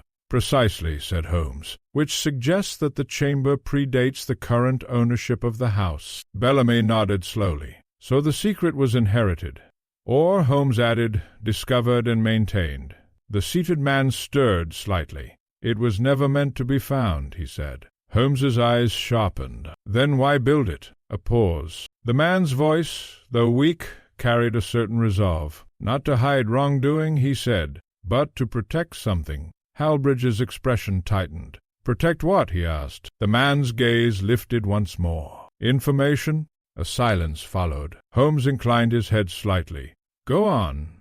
The man continued. "Before the house belonged to Crowther, before my father acquired it, it served another purpose." Bellamy frowned. "And that was?" "A place of transfer," the man said. Holmes's eyes narrowed. "Transfer?" "Yes. Documents, records, items of significance that required discretion." Howbridge stepped forward slightly. "You mean storage?" "No," the man replied. "Safekeeping." Holmes's tone became more precise. "Of what nature?" The man hesitated. Then, carefully, "Legal matters, financial arrangements, correspondences that, if exposed, could alter ownership, inheritance, or claims." Bellamy let out a low breath. "So the house itself functioned as a repository?" "Yes," the man said. Holmes nodded slowly, as though confirming a theory. "And the chamber?" "Was the most secure part," the man replied. "Accessible only by those who possessed the key." Howbridge's eyes narrowed. "And my father possessed it." Holmes turned back toward the beam above. "Then the struggle we have inferred was not merely personal," he said. "It was connected to the contents of this chamber." The man nodded faintly. "Crowther sought to remove what was kept here," he said. Holmes's gaze sharpened. "And your father opposed him?" A pause. "And the 3rd individual?" Holmes asked. The man's voice dropped slightly. "They intervened." Bellamy's brow furrowed. "Intervened how?"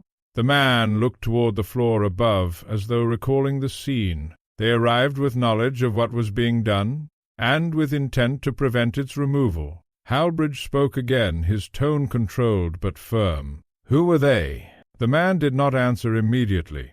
Instead, he closed his eyes briefly. "An associate," he said at last. "Someone who had vested interest in keeping the contents undisturbed." Holmes stepped closer. "And that individual remains unaccounted for?" "Yes," the man said. A heavy silence followed. Holmes's mind, I could tell, was working rapidly, assembling the fragments we had uncovered into a coherent whole. At length he spoke. "Then we are faced with a sequence of events as follows," he said. "A concealed chamber used for safekeeping sensitive materials. A dispute arises between two men over its contents. A third party becomes involved, not as a bystander but as an active participant. In the course of that conflict one man dies, his body concealed beneath the floor." He paused. "The chamber is then sealed, or at least its access restricted to prevent further disturbance." Bellamy nodded slowly. "And the key?" "Retained by those who understood its importance," Holmes replied. Halbridge's voice was quiet. "My father." Holmes turned to him. "And later by you." Halbridge did not deny it. Holmes studied him for a moment. "And your return to this house," he said, "was not merely to uncover a death." Halbridge met his gaze steadily. "No," he said. "It was to recover what my father sought to protect." The seated man opened his eyes again, and to ensure it was not lost, Holmes's expression softened slightly. "Then your objectives, though achieved by unconventional means, were not without purpose." Halbridge inclined his head. "They were necessary." Bellamy stepped forward. "Necessary or not, you have still acted outside the law." Holmes raised a hand. "That may be so," he said, "but the law must now concern itself with a different matter." "And what is that?" Bellamy asked. Holmes glanced once more toward the hidden chamber wall. "The contents of the chamber," he said quietly, "have yet to be examined." A silence fell. The seated man's eyes remained fixed upon Holmes. At last he spoke one final time. "You will find what you seek." Holmes nodded.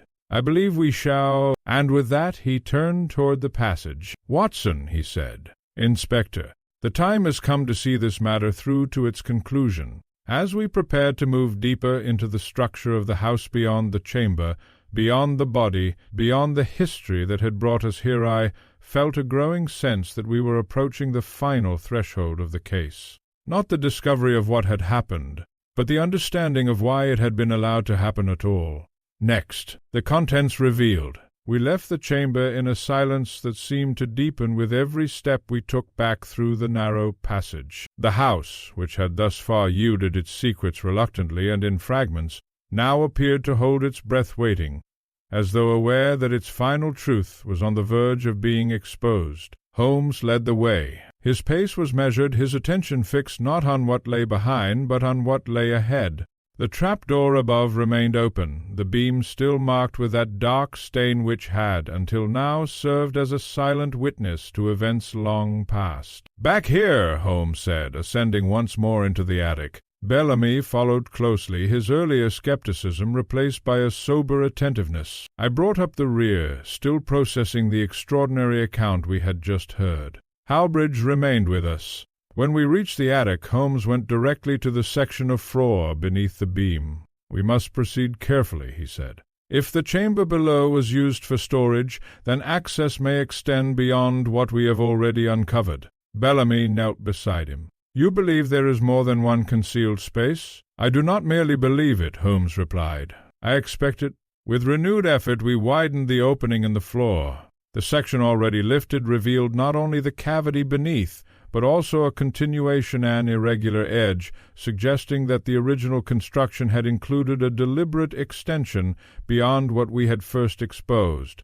Holmes lowered the candle again, this time moving it along the edges of the opening. "There," he said quietly. I leaned forward. At the far side of the cavity, partially obscured by a timber support, there appeared a narrow recess distinct from the main space in which the body had been concealed. "Another compartment," I said. Holmes nodded. "Separate from the burial site," he said, "which implies intentional division of contents." Bellamy signaled to one of the constables waiting below. "Fetch tools," he ordered. "We will open it properly." Within minutes we had the assistance required. Carefully and under Holmes's direction we removed the obstructing boards and widened the access to the adjoining space.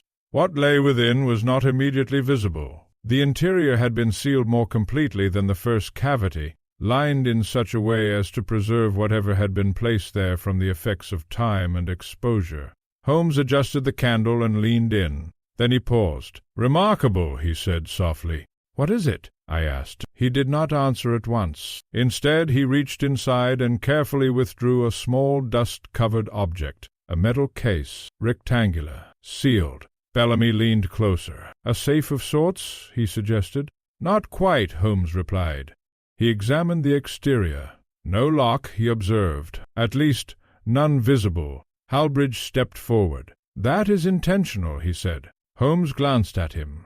"You are familiar with this?" Halbridge nodded. "My father described it." Holmes looked back at the case. "A concealed fastening," he said, "likely operated by pressure or alignment rather than a conventional key." He turned the object slowly in his hands. After a moment there was a faint click. The lid shifted slightly. Bellamy's eyes widened. "Well?" Holmes opened the case. Inside lay a collection of carefully arranged documents, not haphazard, not abandoned, preserved. Holmes lifted the topmost sheet and began to read. His expression changed almost immediately. "Watson," he said quietly, "you should see this." I approached and looked over his shoulder. The document bore signatures formal, precise, and references to agreements that involved property rights, transfers, and conditions that had clearly been meant to remain private. "These are legal instruments," I said. "Yes," Holmes replied, "but not ordinary ones."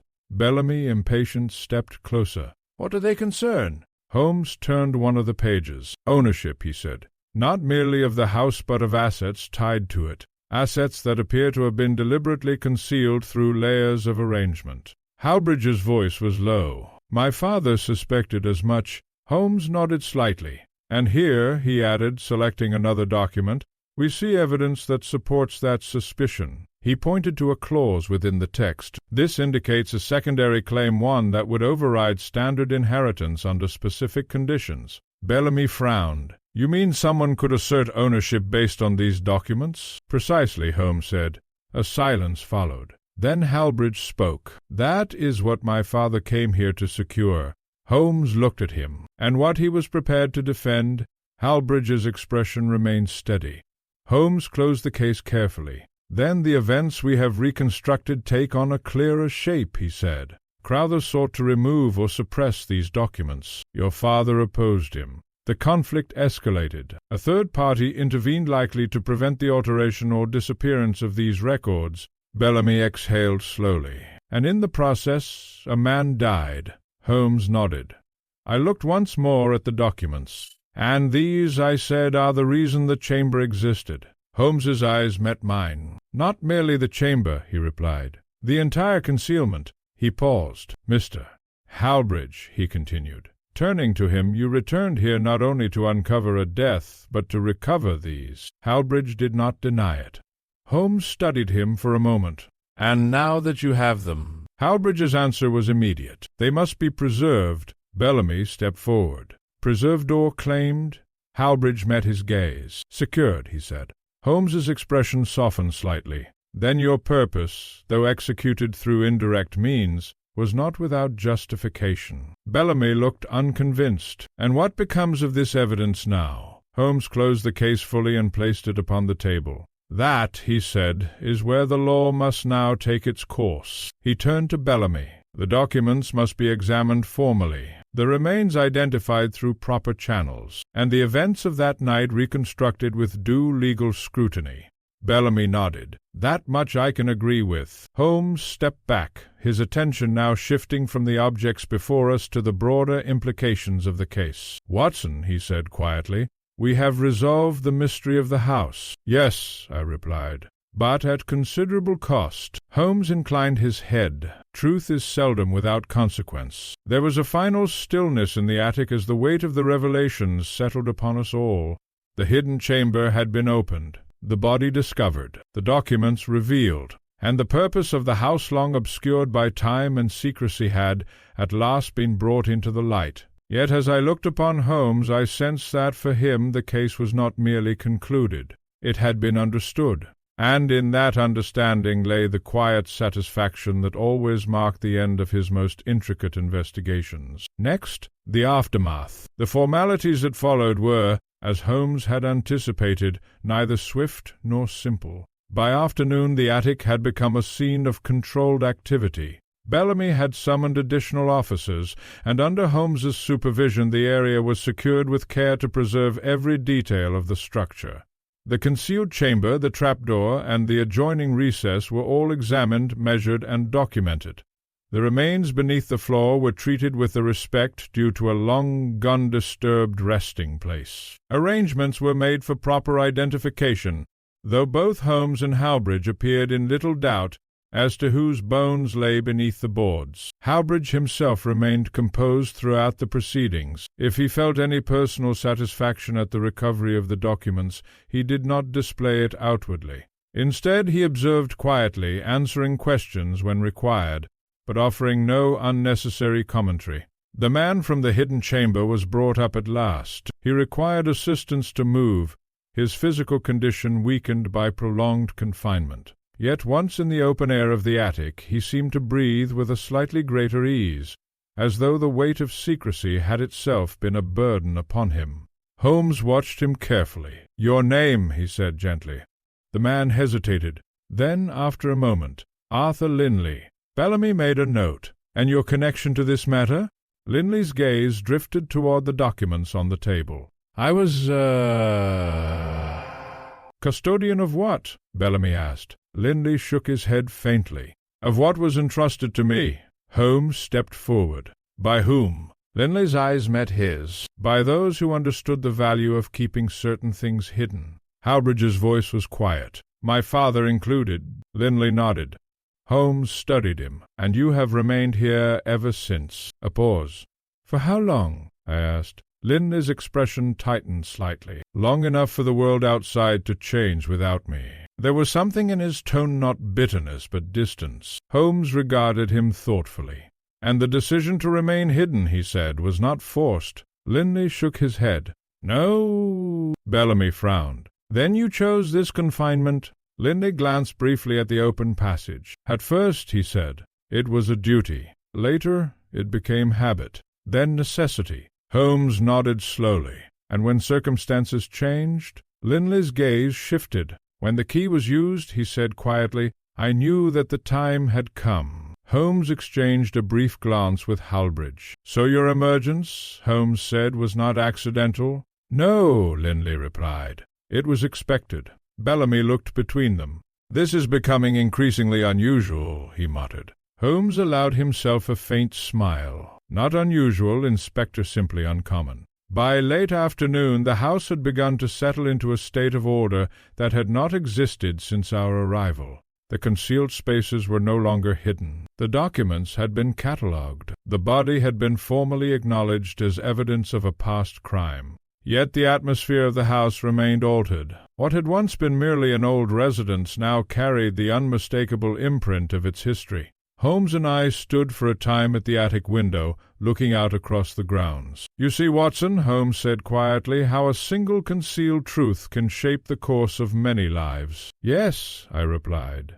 "And how long it can remain undisturbed." Holmes nodded. "Until someone seeks it out," he said. I turned to him. Was Howbridge that person? "In part," Holmes replied, "but not solely. He was guided by inheritance, by suspicion, and by circumstance."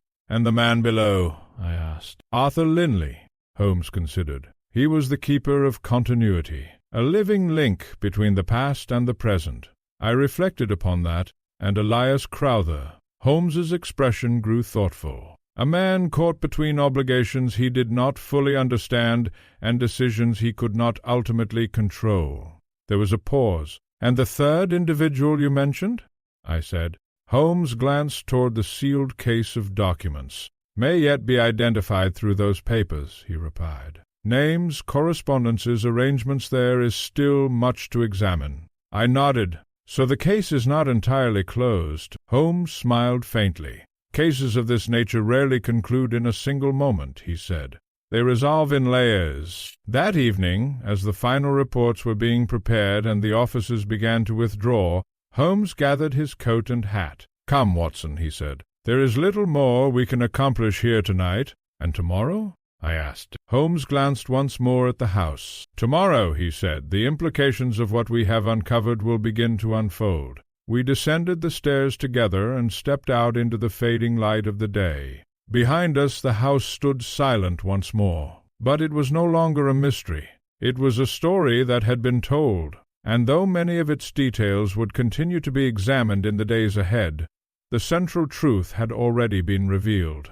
That beneath layers of secrecy, misdirection, and time, the past had finally been brought to light, not by chance, but by careful observation, patient reasoning, and the steady pursuit of what must, sooner or later, be known. Next, the final inference. The following morning brought with it a clarity that the previous days had lacked. The house, once filled with uncertainty and concealed activity, now stood under the quiet authority of official oversight. Officers came and went, statements were taken, and the documents recovered from the hidden chamber were subjected to careful examination. Holmes, however, seemed less concerned with the procedural aspects than with the synthesis of what had been uncovered.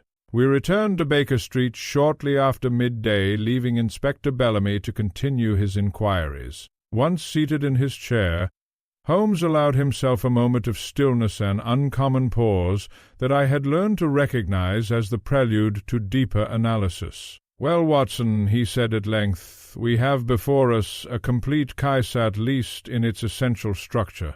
You believe all elements are now accounted for?" I asked. "Not all," Holmes replied, "but enough to understand the mechanism."